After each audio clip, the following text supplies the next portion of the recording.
Boa tarde, tudo bem com vocês? Faz um tempinho que eu não passo por aqui, mas hoje eu quero deixar aqui como reflexão uma palavra que está no meu coração já faz alguns dias.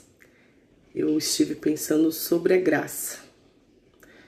graça que nós somos imerecedores, mas ainda assim fomos contemplados com essa graça de Deus.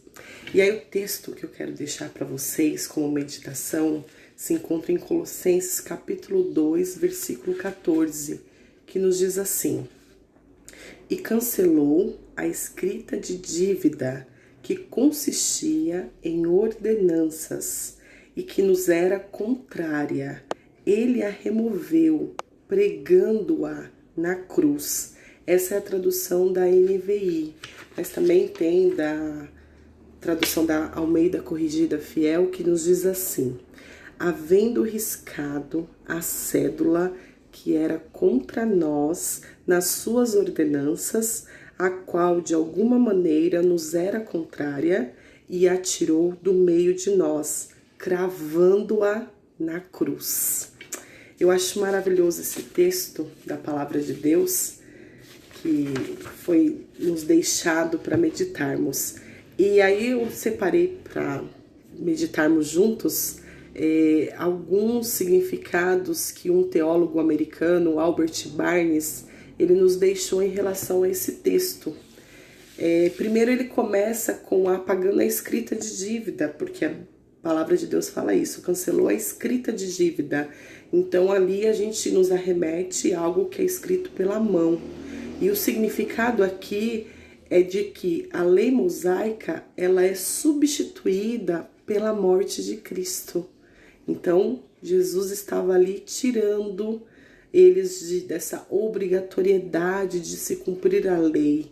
Mas a graça de Deus, a morte de cruz, ela está aqui sendo substituída pela morte de cruz, essa obrigatoriedade da lei mosaica. Então, ou seja, ele está cancelando aquele escrito de dívida. Quando se diz de ordenanças, né, porque o texto continua, que consistia em ordenanças, isso quer dizer que ele prescreve os numerosos ritos e cerimônias da religião judaica. Cancela, está cancelado.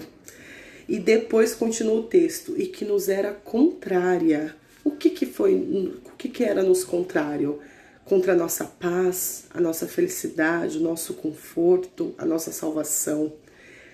E tirou isso do caminho, ou seja, ele a removeu fora do meio, ele a removeu completamente essa dívida.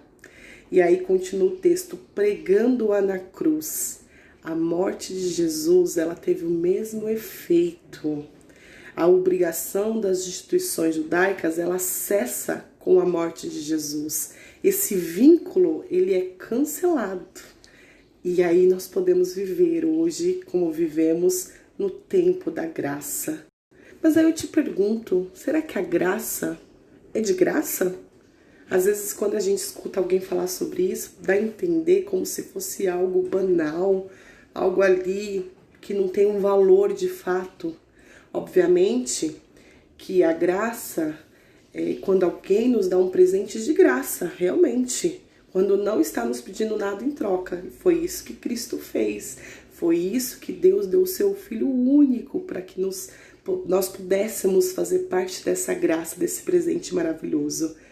Mas a graça, ela é um ato de amor incondicional. Por isso que ele não nos pede nada de volta. Ela não depende de quem recebe. Não. A graça, ela revela o bom caráter de quem dá e não de quem recebe. E aí, uma vez que nós estamos vivendo no tempo da graça, a gente precisa entender que ela não se limita apenas à salvação de quando levantamos a mão e aceitamos Jesus como nosso único e salvador, Cristo. Não, a graça ela nos acompanha diariamente, por tudo que nós vamos fazer, com tudo que nós pensamos, com as nossas atitudes. Então a graça são todos os dias das nossas vidas. Nós temos que viver pela graça, pelo sacrifício de Cristo. Então não é de graça como uma gratuidade qualquer.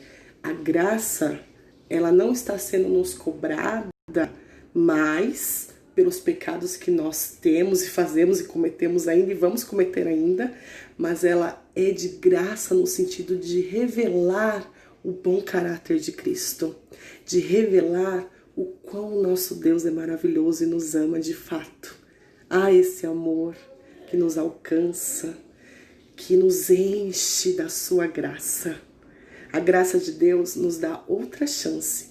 E lembre-se, todos os dias ao acordar, lembre-se disso, quando você colocar o seu pé sobre o piso de onde você dorme.